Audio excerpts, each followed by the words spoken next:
Sa Cebu na #1 vote-rich province sa bansa, muli na namang nanuyo ang pambato ng Liberal Party na si Mar Rojas. Dito sinagot ni Rojas sa mga pambabatiko sa kanya ni Mayor Rodrigo Duterte. May report si Steve Dailisan.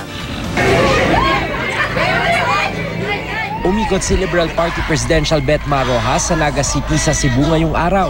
Sa Naga City Activity Center, aksidenteng nakalmot sa mukha si Rojas nang salubungin ng mga taga-suporta. Nagpapasalamat si Rojas sa mainit na pagtanggap ng mga Cebuano sa kanyang kampanya. Na sa dulo, ang pipiliin ng mga Cebuano, yung marunong magpaunlad ng ekonomiya.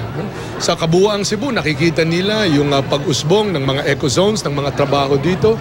Mga Cebuano mismo ang nakakaalam na tayo ang naghatid ng call centers, BPO.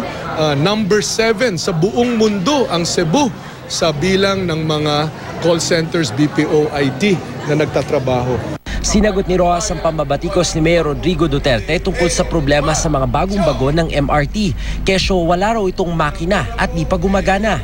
Walang makina, di ba nagtatrial na yung mga MRT na yan? Sa katandaan at saka siguro sa kahinaan ni Mayor Duterte, ang umaandar na lang sa kanya ay yung kanyang bibig. No? Hindi na umaandar ang utak.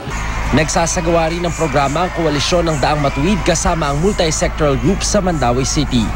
Mula rito sa Cebu, Steve Dailisan, GMA News.